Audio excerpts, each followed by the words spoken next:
Hi, my name is Steven. Thank you for purchasing the Wise Skies calendar. I'm going to show you now how to add these calendars into the calendar app on your Mac. So starting here from the checkout screen, you've just purchased the calendars. First thing we want to do is download the calendar files onto the computer.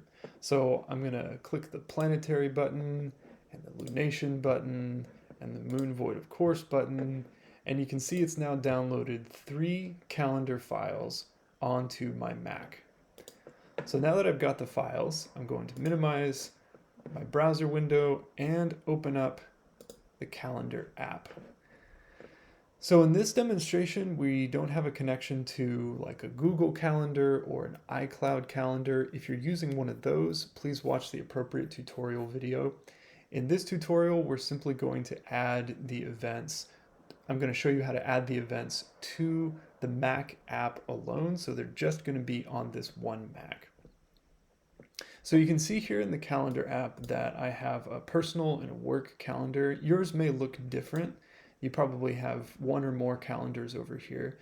And it's important to keep the Wise Skies events separate from your personal or work or any other events that you already have on your Mac. And the way we're going to do that is we're actually going to create a new calendar in the app. You can do that from File, New Calendar on my Mac, and then we're going to name this one Wise Skies.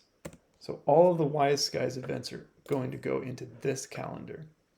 So now that we have a new calendar to receive our events, we're going to go over here to the Downloads folder, and we're just going to open up each one of the calendar files.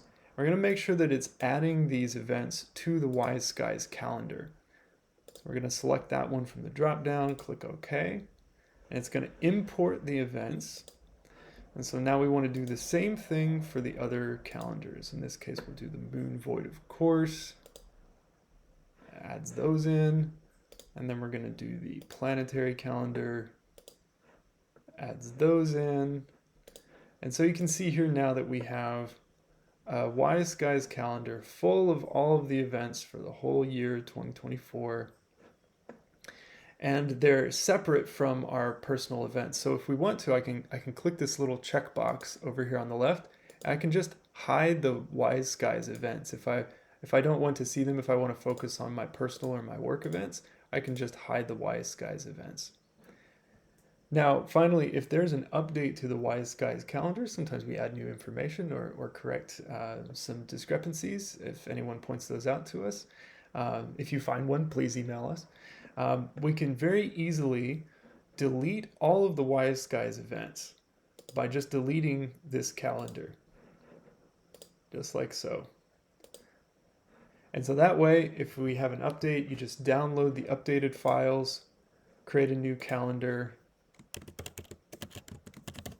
and then just import them back into that new calendar, just like we did before with all of the updates and improvements.